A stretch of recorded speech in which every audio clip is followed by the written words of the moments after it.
Bem-vindo, Marcelo Moraes. Eu particularmente tenho uma relação assim de fascínio pela década de 80. Eu até justificava isso como sendo uma fase da minha vida que teve assim muita atividade na juventude, né? Mas um tempo atrás eu estava na sala de aula com um aluno meu, o Tarcísio, e ele me perguntou: professor, é verdade que na década de 80 aconteceu isso? É verdade. Aí o que aconteceu? Eu gostava muito de conversar com os alunos, então parei para conversar com algum deles. E reparei que na cabeça deles existia uma certa curiosidade, um certo fascínio pela década de 80. E realmente eu, pesquisando, assim, lembrando, mais ainda do que pesquisar, lembrar do que se viveu, né? Na década de 80 nós tínhamos uma revolução no que diz respeito da música, uma revolução no que diz respeito à política, revolução na TV, revolução no rádio. Ou seja, tudo que aconteceu, tudo que tinha que acontecer, parece que aconteceu na década de 80. Porque desde então, vamos supor, veio 80, veio 90, depois veio os anos 2000, né, que hoje nós já estamos em 2011. E se você for lembrar de tudo que aconteceu nesse período nessas 3 décadas, vamos supor, né, 90 e 2080, parece que existe um vácuo, parece que nada aconteceu. É estranho, parece que tem um vazio. Ou seja, parece que teve tanta inspiração na década de 80 que acabou para sempre. Não acontece mais nada. Então eu vou tentar lembrar um pouquinho da minha juventude, infância na questão da década de 80, né? Então aqui, por exemplo, esse radinho aqui, gente, esse radinho fala tanto pra mim, uma história interessante, que eu era criança e tinha um rádio desse na casa da minha avó. Na época não tinha nem eletricidade, era só esse radinho aqui, um radinho Philco. Nós ouvíamos muito a AM, né? Só tinha AM, não existia FM, gente. É incrível. Eu vou até jogar outra foto aqui. Aqui eu tenho, tá vendo aqui esse radinho aqui do lado dele tem um seletor, né? Esse seletor ele jogava para FM, AM e FM. Eu lembro que o modelo que a minha avó tinha era um modelo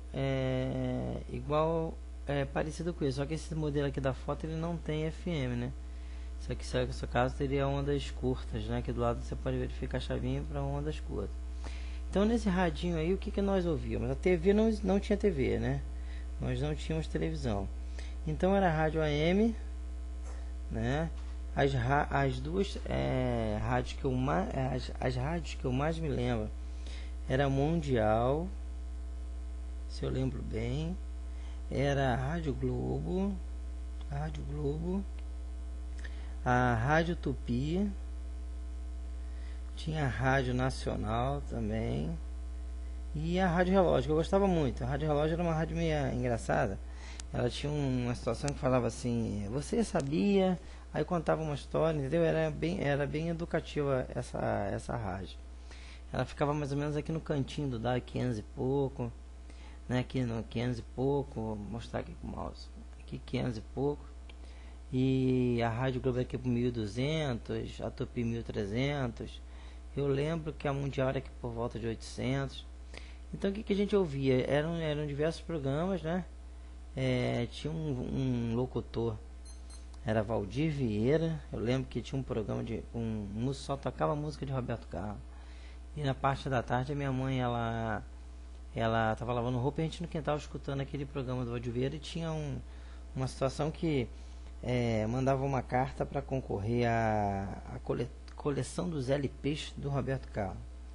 E minha mãe mandava aquela carta e a gente ficava assistindo o sorteio, torcendo para que ela ganhasse. Outra questão interessante também era a questão dos jogos de futebol. Eu ouvia os jogos nesse radinho, né?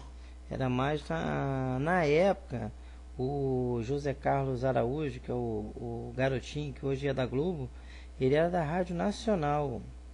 Eu lembro que quando comecei a ouvir o José Carlos Araújo, né? Acho que o José Carlos Araújo, que você chama de garotinho, que na verdade é o maior locutor de rádio, ele iniciou quer dizer, não sei se iniciou, né?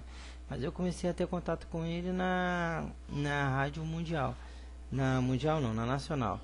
E engraçado disso tudo é que na época o Flamengo, né? Ele jogava na década de 80 o time com Zico, então era uma loucura. E eu ficava vendo os jogos de futebol e imaginando mentalmente como é que eram as cobranças de falta. Era muito engraçado. Toda vez que tinha falta para Zico, eu já ouvi o rádio com a certeza de que ia ser gol, entendeu? Então esse radinho aqui, entendeu?